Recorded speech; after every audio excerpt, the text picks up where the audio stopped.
पश्चिम बंगाल में चुनाव की तारीखें नजदीक आ रही हैं, जिसे लेकर राज्य की सियासत में बवाल मचा हुआ है। चुनाव के लिए पार्टियां अपनी अपनी रणनीति बनाने में जुटी हैं, तो वहीं चुनाव आयोग अलग हथकंडे अपना रहा है।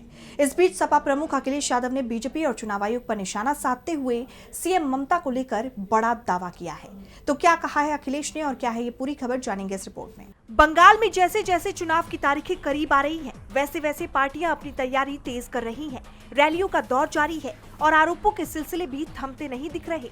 इसी बीच सपा प्रमुख अखिलेश यादव ने अपने बयान से राज्य की सियासत में गर्माहट बढ़ा दी है। उन्होंने बड़ा बयान देते हुए कहा कि भाजपा चुनाव आयोग के माध्यम से कितनी भी बाधाएं लगाए, लेकिन पश्चिम बंगाल की जनता पश्चिम बंगाल में ममता बनर्जी की सरकार को ही चुनेगी।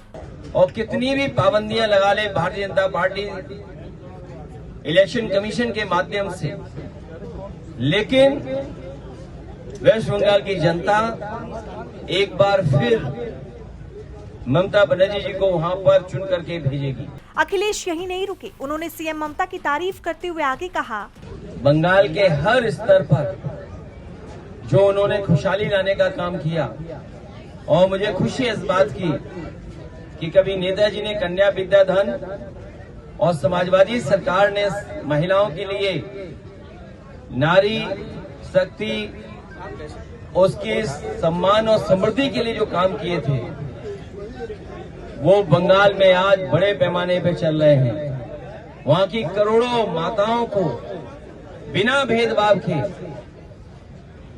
वहां की सरकार हर महीने मदद पहुंचा रही है।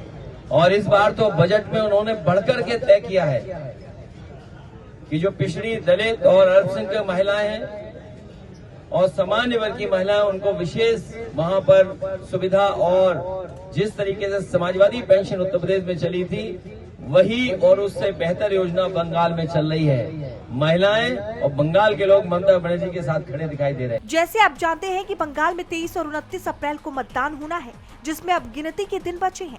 इस बीच चुनाव आयोग पश्चिम बंगाल में बड़े पैमाने पर अधिकारियों के तबादले कर रहा है, जिसे लेकर सियासत गरमाई हुई है।